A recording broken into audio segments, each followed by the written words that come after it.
How's it going, guys? Welcome back to another Pokemon Scarlet and Violet Wi-Fi battle. Today we're using the Lokix team again, so hopefully it goes well. If you want to try the team out, use the code at the top right corner of the screen. There'll also be a copy and paste of the team in the description down below. Please like and subscribe for more videos like this one, and with that being said, let's jump into the team preview. Okay, today we're going against Scorpion from the Discord server. Go ahead and join the Discord server. It's the best place to go for Pokemon Scarlet and Violet Wi-Fi battles right now. Looking at the team, they've got a pretty powerful team. They've got the Chi-Yu, they've got the Roaring Moon, they've got the Great Tusk, which are always powerhouses. Ceruledge used to never sleep on Ceruledge, and Hatterene is one that I always sleep on, unfortunately. So I'm looking at their team and I'm thinking, what do they lead with? Probably the Torkoal, right, to get the sun up. So if we know that, I might just lead off with Lokix and get off a nice and powerful U-turn. Just because I have a feeling they're not going to lead off with the Torkoal, in which case might be better off going for the Lokix lead. I don't know. If they lead off with Chi-Yu, we can KO it with the first impressions, all I'm thinking. Same with the Roaring Moon. So let's go with that.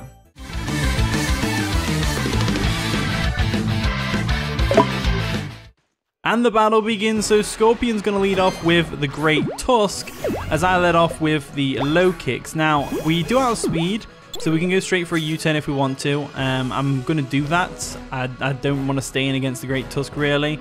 And unless the Choice Scarf, we should be good. But Choice Scarf isn't really a thing. There we go for a U-turn, get some damage off. Nice and powerful damage as well. Lokix actually it's actually a pretty powerhouse, to be honest with you, with that tinted lens and the first impression with Choice Band and stuff like that. It's actually a really powerful Pokemon.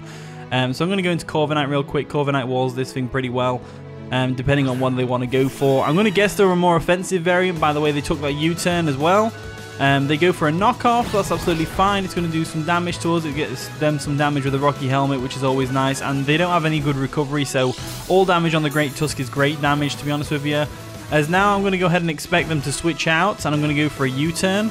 I'm fully expecting them to switch out here, so we'll go for a U-turn real quick. They do withdraw the Great Tusk. Are they going to U-turn into the Ceruledge to get the weak armor from the U-turn? They go into the Torkoal to get the Sun Boost. That's fine by me. Absolutely fine by me. So in comes the Torkoal. We can go for the U-turn real quick. There we go.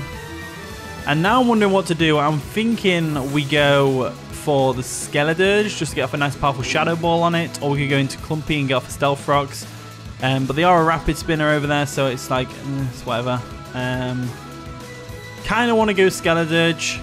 Kind of want to go Clumpy. Kind of want to go Skeledirge. Kind of want to go Clumpy. I think I'll go Clumpy and get the Stealth Rocks up. Plumpy, sorry. Plumpy, not Clumpy. Clumpy is my other one with spikes. I went for the EQ. I went for the EQ by accident. I double tapped A. I guess it's damage at the end of the day, and they are probably going to switch out, so I guess damage is damage at the end of the day.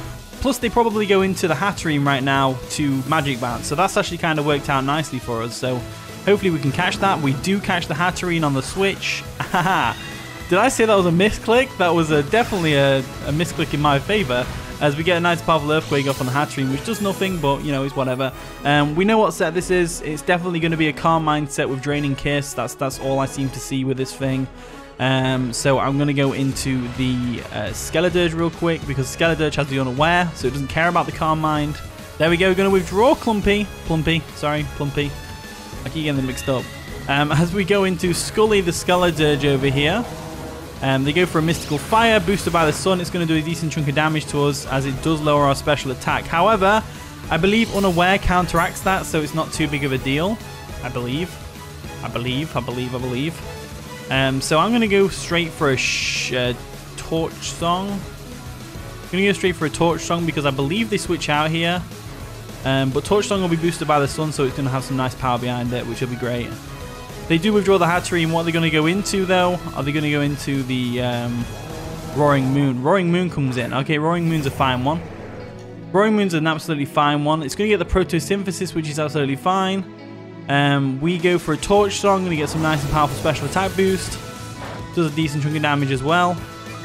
Special attack boost is nice. It gets us back to neutral, as now we Terra Blast Fairy, I believe. So I'm going to go ahead and do that. I think that's the right play. There we go, going to Terastallize. We go first, which means they haven't Terastallize, which is amazing for us, into a Fairy type. The only thing that could really stop this train is if they have U-turn, in which case they U-turn out into something that can take a Terra Blast Fairy better.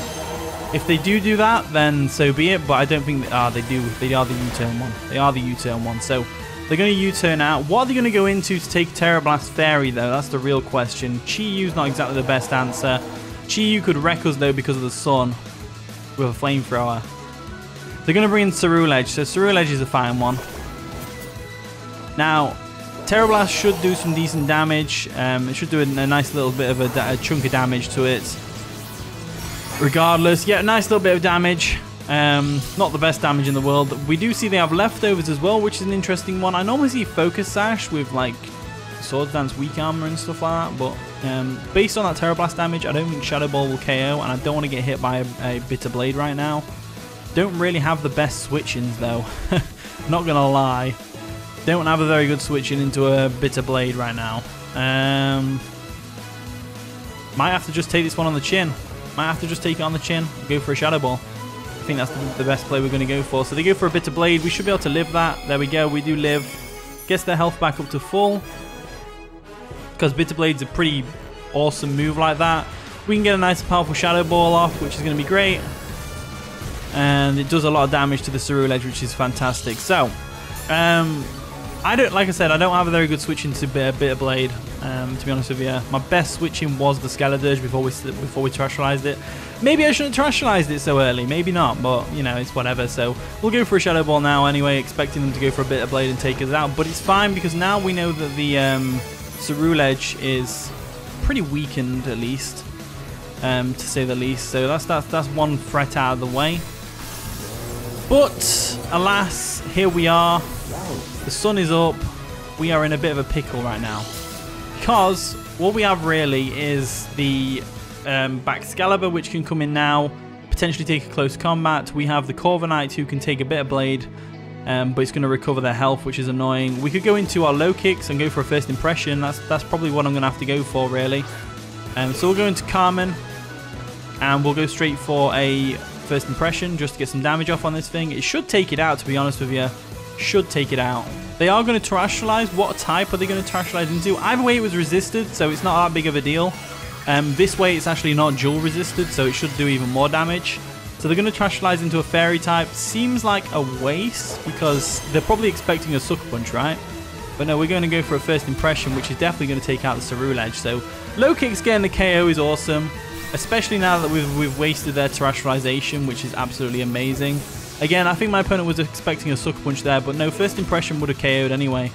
Because it's choice banded, it's tinted lens, it's just amazing. So Torkoal comes in, gets the sun back up for free because we have to switch out. We have to hard switch here. We are locked into first impression. They don't necessarily know that, but they probably do. We'll go into Plumpy now. There we go, going to withdraw our low kicks. Save it for later, and we'll go into Plumpy real quick. There we go, Plumpy comes in. They go for a Lava Plume. It's not going to do too much damage to us, but because of the sun, it is boosted a little bit.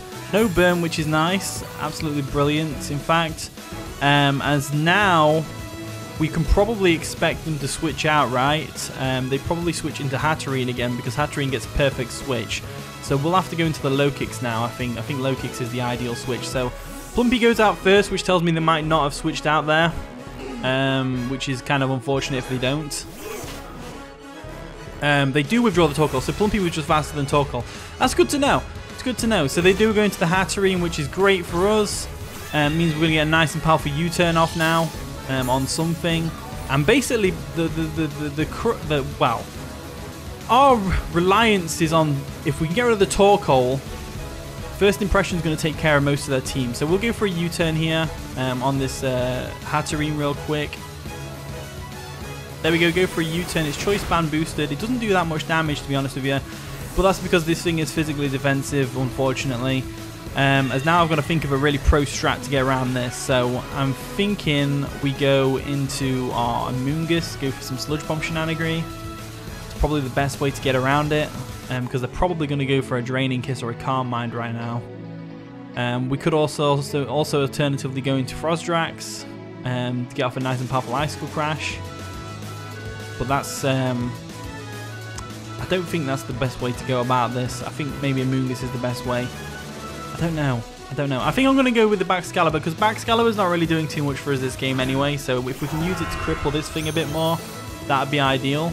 They do go for the Mystical Fire, which is going to boost our attack, which is absolutely amazing. It lowers our special attack, but thanks to the Thermal Exchange, it's going to boost our attack. We did know that was a possibility from earlier, but I didn't want to like bank on it, to be honest with you. If Mystical Fire is like their only offensive move, though, that's going to be more ideal for us. So we could go for a Dragon Dance here, but I'm actually more inclined to go for a Icicle Crash. And to be honest with you, I want to get some damage off on this Hatterene. There we go for an Icicle Crash. Should do a lot of damage to the Hatterene. It does nearly KO it as well, which is amazing. Draining Kiss comes through, doesn't get the KO, unfortunately for them. But it is going to restore some of their health back, which is fine by me. They've got two options here. They can either go into their Chi-Yu, try and sponge an Icicle Crash and an Ice Shard combination. They could let the Hatterene go down. They could go into Torkoal and get hit by a Glaive Rush at +1. Or they could try and tank it with a Great Tusk, which I don't think they would do. So I think they're staying with the Hatterene, to be honest with you. They do stay with the Hatterene. Let the Hatterene go down. Doesn't go down. Doesn't even go down. Baxcalibur really let me down there.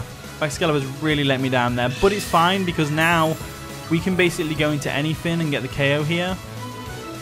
And I'm actually going to choose Corviknight just because they might want to switch out against Corviknight, which would be more ideal. So Corviknight's coming in now. We're going to go for a U-turn because they'll get the KO on the Hatterene, but also because I think they'll switch out. We don't see a switch out. They are going to get the KO on the Hatterene with a U-turn, which is fine by me. As now, they get a free switch into whatever we bring in. So, what do we want to go into here? I want to go into low kicks, to be honest with you. I think low kicks is the ideal switch, so we'll go into low kicks real quick. Now we can get the Stealth Rocks up there, which is going to be nice for the Chi-Yu. To be honest with you, that's going to be nice for the Chi-Yu. There's the Torkoal, as expected. So, Torkoal's a good one for us because it means we can go for a U-turn right now and go into Clumpy and get the Stealth Rocks up, which would be ideal. But they could also go for their own Stealth Rocks right now if they really want to. There we go for a U-turn. It is boosted by Tinted Lens, so it does a nice little chunk of damage to the Torkoal, which is great. We'll go into Plumpy. Plumpy. I keep getting them mixed up.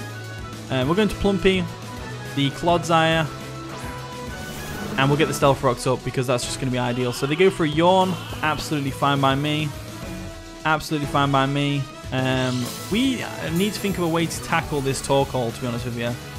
So I'm thinking of going for a Toxic instead of a Stealth Rock. Stealth Rocks would be really useful, but they're just going to Rapid Spin it away. So I am thinking very much of going for a Toxic right now because I might see a Great Tusk switch here. We might see a Great Tusk. There we do. I think we do see the Great Tusk switch here. So there it is. Great Tusk coming in.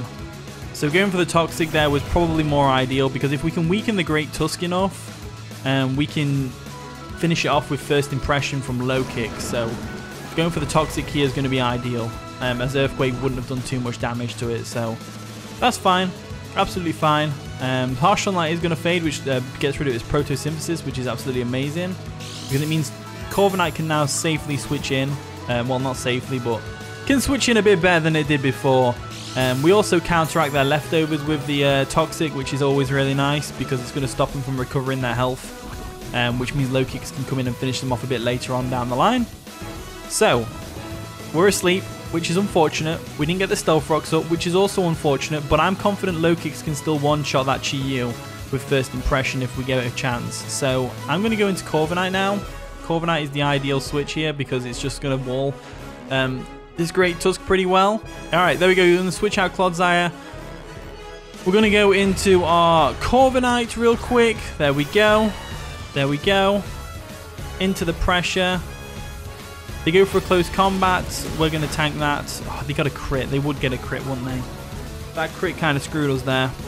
That crit kind of screwed us there. So, unfortunately for us, that means that we're going to go down to the next hit if we really want to. Or we could go into Amoonguss. I feel like I want to go into Amoonguss just because Amoonguss is going to take it a bit better. And keeping Corviknight around is going to be a bit more ideal. There we go. Going to withdraw Corviknight real quick. And we're going to go into our magic over here. The Amoonguss to take close combat. I think close combat is going to be... Oh, a Headlong Rush. They expected the switch. Nice job by my opponent. Nice job right there. As that's unfortunately going to hurt us a little bit. Now, we've got two options here. We can either expect the switch out into Chi-Yu and go for a Spore. Or we can go for a Grass Knot, expecting them to stay in just a headlong rush again. I feel like they're just going to stay in, so we may as well just get the KO here. As I really feel like they're going to stay in here. So let's go for a Grass Knot. I wish I had Giga Drain at this point. They do switch out the Great Tusk. Are they going to go into the Chi-Yu? Torkoal. Torkoal's fine. We can deal with Torkoal. So Torkoal's fine because we can just go for a Spore on it. They are going to get the Drought up, which is going to be unfortunate because it's going to boost the Photosynthesis of that other one. Grass Knot does a decent chunk of damage, to be fair. It does about the same as the U-turn did from low kicks, which is pretty impressive. Again, I'm just going to go for a Spore here. I think Spore is the optimal play. We should outspeed the Torkoal because Torkoal is very slow. They do withdraw the Torkoal. Are they going to go back into the Great Tusk? Chi-Yu. That's ideal. So Chi-Yu comes in. And Chi-Yu is going to get put to sleep by a Spore, which is great. Absolutely great for us. And now I'm thinking about going straight into low kicks and getting off a nice and powerful first impression. I really think we can do that. I think that's our only option, really. So we'll go into low kicks real quick. There we go. We withdraw. They don't withdraw. They're going to try and burn off a turn of sleep. We do have one guaranteed turn of sleep, which is always nice. As there it is. The first turn of sleep is always guaranteed. And I guess it's now or never.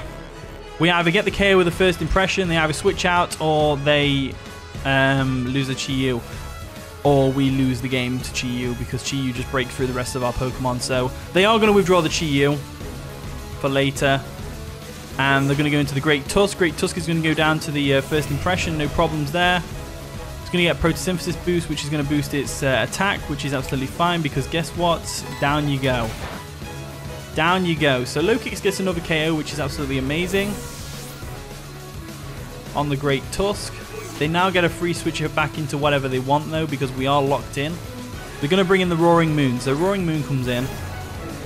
That thing is a menace. It's going to get a nice and powerful boost from the Photosynthesis thanks to the sunlight. I guess we go into our Corviknight here and just sack it off. No real reason not to. There we go. Going to withdraw low kicks. We've got 2 minutes left of the battle. Let's see how this goes down. We'll go into Corviknight real quick. There we go. Corviknight comes in, exerts its pressure. They're going to go for a Dragon Dance probably. No, they go for a Crunch. Even better. Even better, as now Corviknight does go down.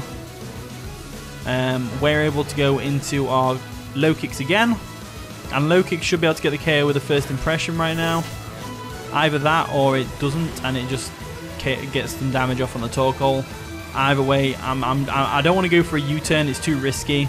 They are going to withdraw the Roaring Moon. What are they going to go into? Chi-Yu? Please go into Chi-Yu. That'd be amazing. Torkoal comes in. Torkoal's obviously going to come in and take a hit pretty well.